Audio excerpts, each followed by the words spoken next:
What we're shooting for is a spec that's about 10 times better than even some of the next generation radar that's not in the market today. So Y-Combinator, Zendar. Y-Combinator is an incubator program that helps start companies like Airbnb, Stripe, and Dropbox, just to name a few. Jimmy Wang is the CTO and co-founder of Zendar, a Y-Combinator startup that develops high-definition radar for autonomous vehicles. He completed his bachelor's and master's of engineering at UNSW here in Sydney. He also completed a PhD in computer vision and machine learning at UC Berkeley.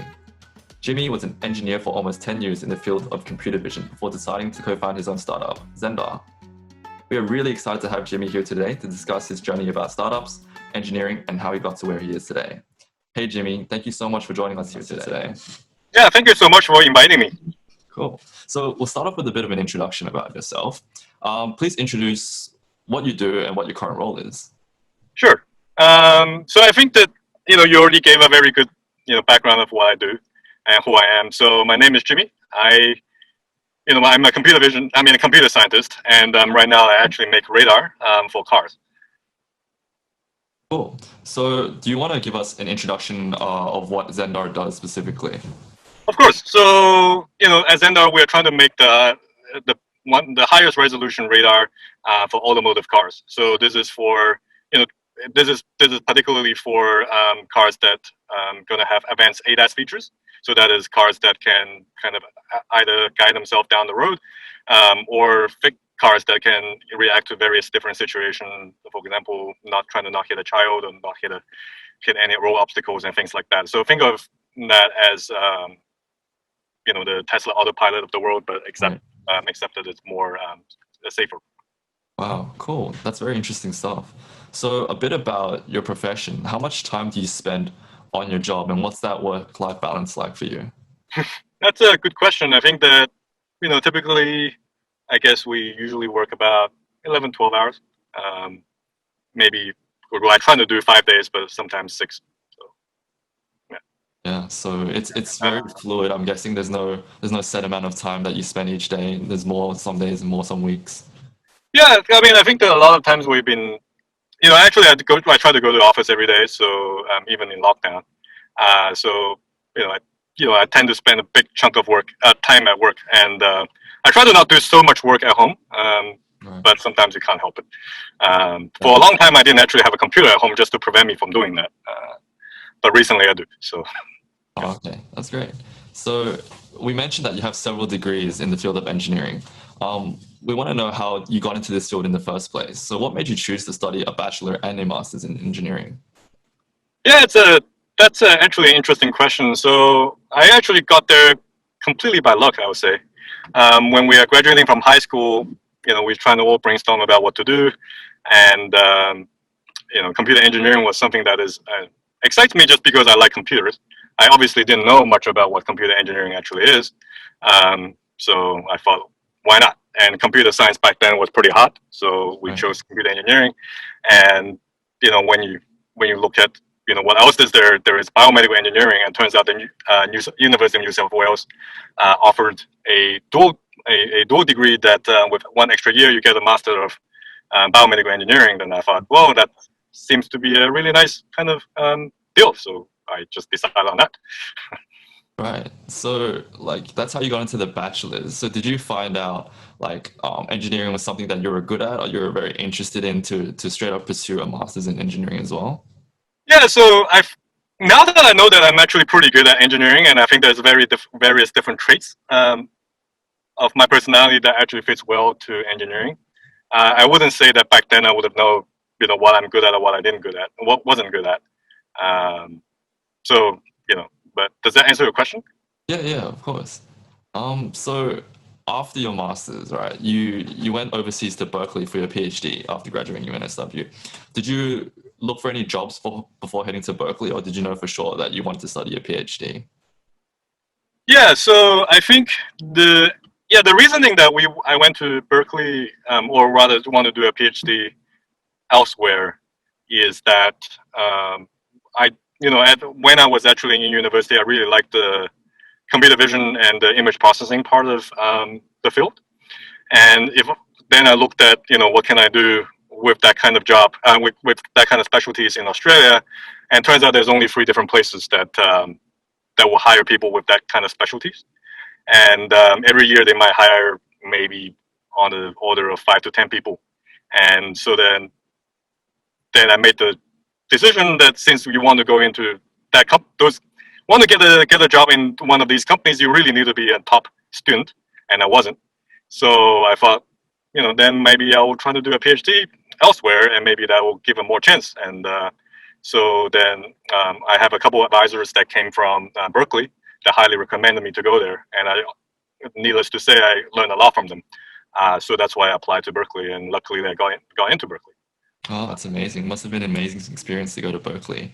So I noticed your first job experience was at Earthmine. Yeah. So your focus has been quite specific in the field of street and map processing. How did you get into this career and field? That's yeah. So Earthmine is actually started by a fellow Australian as well. Oh, wow. So at the time, we were one of the 2 companies that were trying to make street level maps.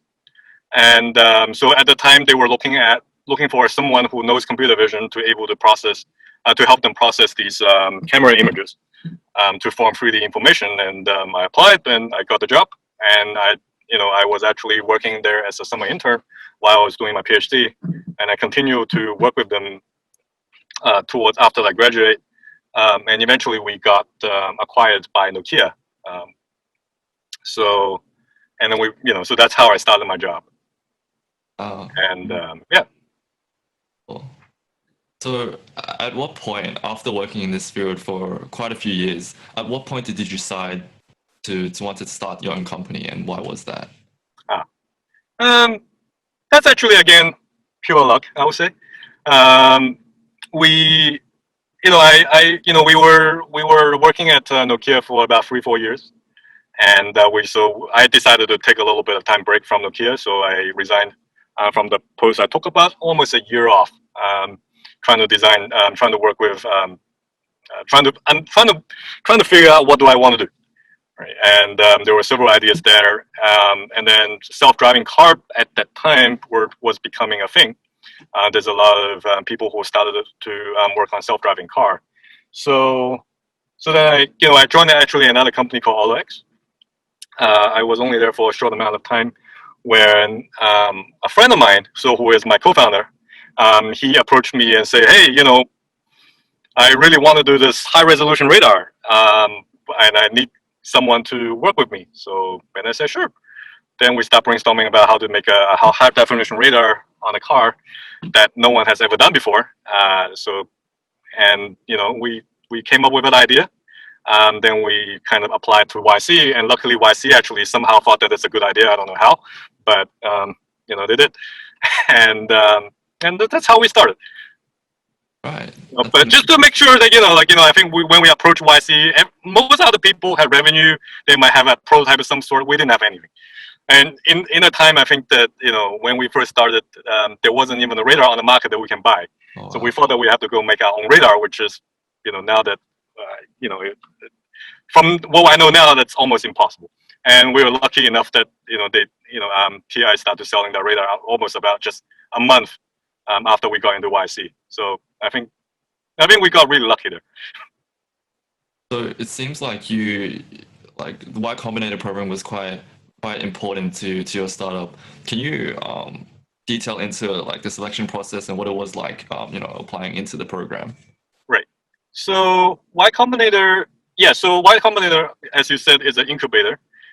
They accept about 200 to, back then was 100 company, but now I think they accept about 200 to 300 companies every half a year, right? And this is an incubator. What they are, so they want, so they basically accept companies at a C stage or a pre-C stage or an idea stage. In our case, that's a complete just an idea, and they incubate you for 3 months to get you to a stage where you can actually successfully raise a C round to continue on your company. The selection process, I think that everyone just apply through a application. There's various different sample applications that you can find on YouTube that says what's an important application, but rather you just have to kind of articulate what you do, why you want to do that, why is it a good idea, why does anyone wants this thing, and so on and so forth. And these days they interview by phone. I think you just have to upload. I mean, video. You just have to upload a 2-minute video, and I think that's all your application is. Cool. So when applying for Y Combinator, did like the process of pitching your company and making those videos, did that help kind of refocus your the direction of where your company where you wanted your company to head? I think it certainly helped you articulate certain facts. In the sense that it makes your idea more clear. As I said, most of the question they surround, they focus on is again why, what is it, the thing that you want to build? Why does anyone needs it? And why should you be the person who's building it? And why isn't there already anyone who's building it? So thinking of that through kind of allow you to kind of position yourself to, to the market, to basically allow you to have a very good focus to, what is the things that you need to build and why, right? And I think even now, I think as I was talking earlier, we are in the middle of trying to raise another round of funding, and I think these are the same set of questions that come up. So, right. Cool. So a little bit more about the company and the technology you guys are working on. What do you think is the potential of the technology you're developing? Right, how will Zendar change the landscape of autonomous driving or even the entire transport industry? Sure. So what we are making is a radar, automotive radar, right? And what we are focusing on is one key aspect of the radar, which is the resolution of the radar, right? And current resolution of the radar roughly is about 3 to 5 degrees. That is so that is at 30 meters. I mean, at 100 meters, anything that is less than 30 centimeters might not be able to tell apart. Right? So. And the state of the art is about 1 degree, and what we are shooting for is a spec that's about 10 times better than even some of the next generation radar that's not in the market today. So we are aiming for a resolution that's about 0.1 degree. And the reason that we want to use radar is that radar is one of the only sensors. I mean, is the only sensor for automotive that allow you to see very long range and in bad weather.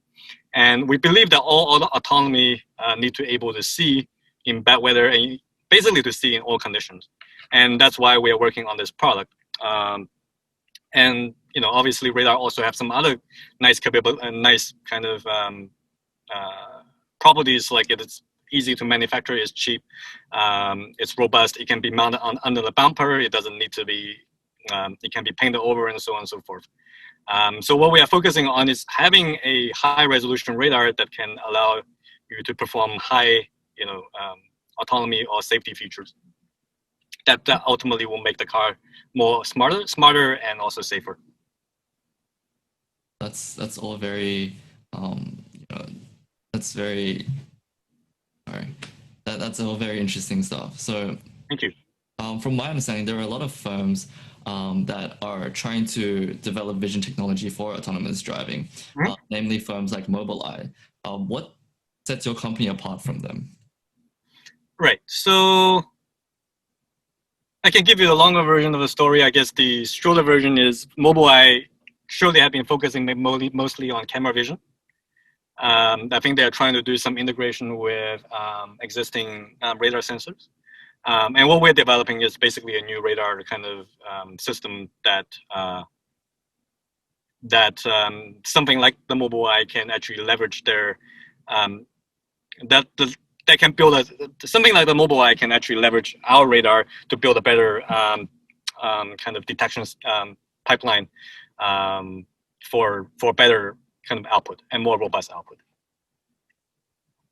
Yeah, and so another question I have is, are the other firms that are working on developing vision technology, do you see them as competitors, or do you see that I've read before that you guys are working on very specific different parts of this industry?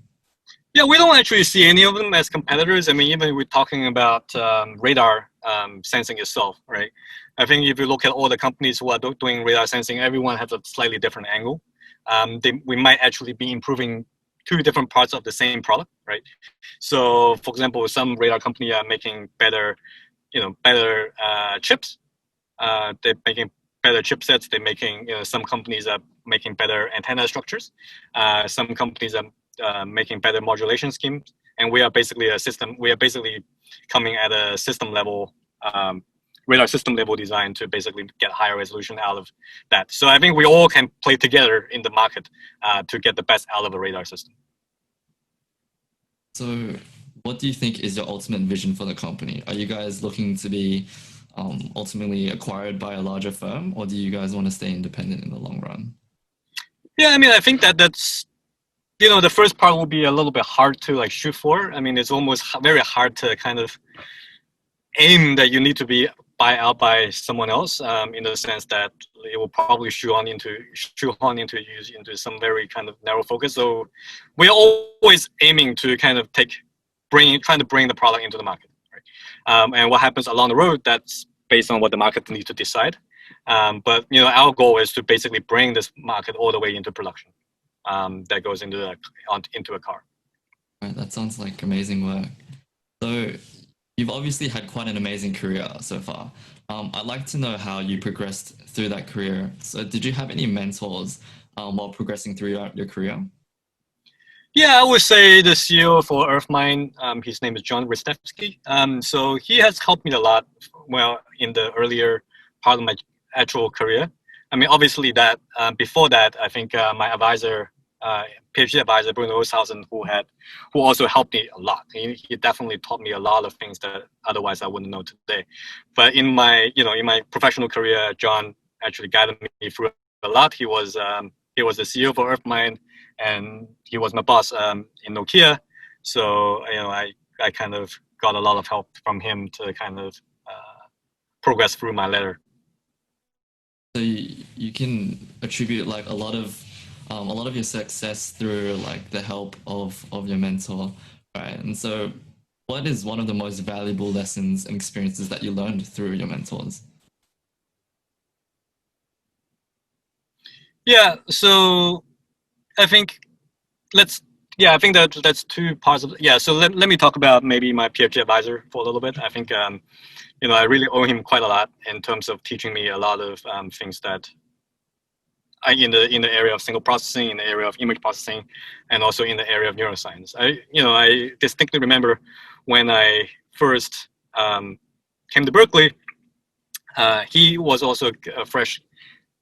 He was actually moving from UC Davis, and he came in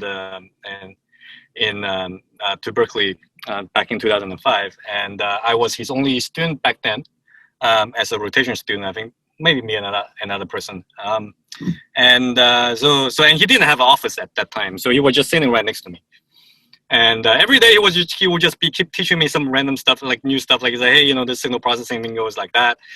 And I will be reading some papers. I obviously will have no idea what's going on. And he would spend almost like a half a day just explaining to me, like, what are these things.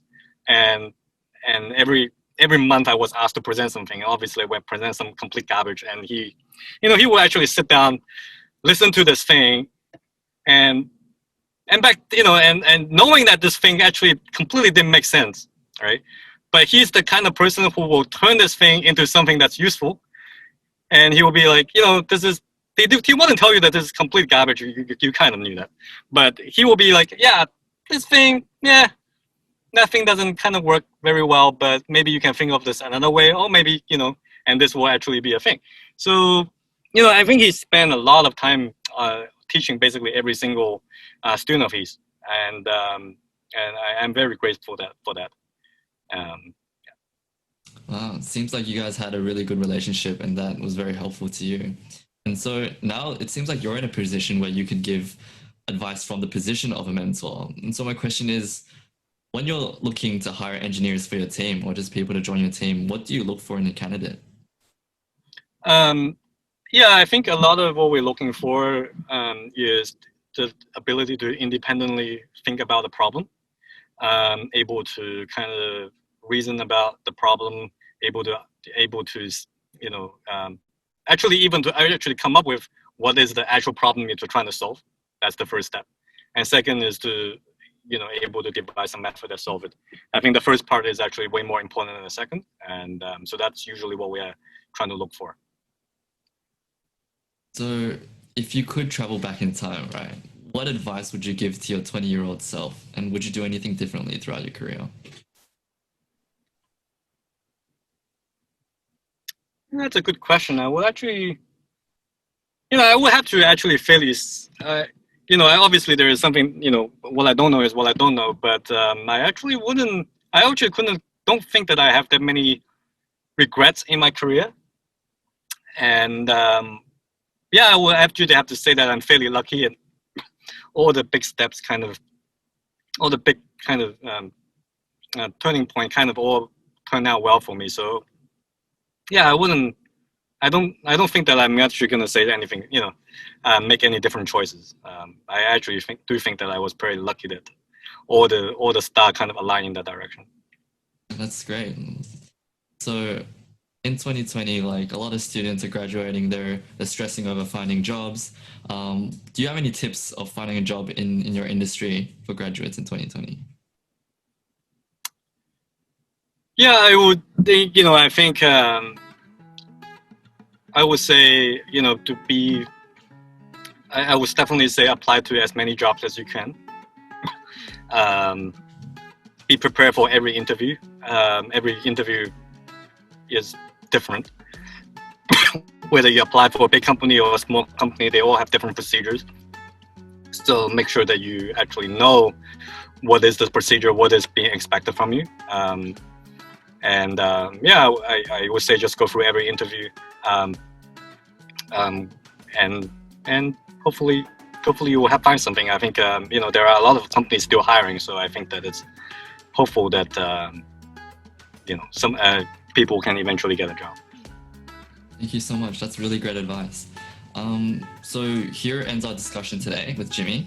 If you would like to keep up to date with his startup Zendar, you can follow his details in the description below. Thank you so much, Jimmy, for your time today. It was great to gain insight into the industry and just learn about your career progression. For those of you that have not joined our Facebook group, please find the link in the description. To our audience, thank you so much for tuning in, and I hope to see you again. All right, thank you so much.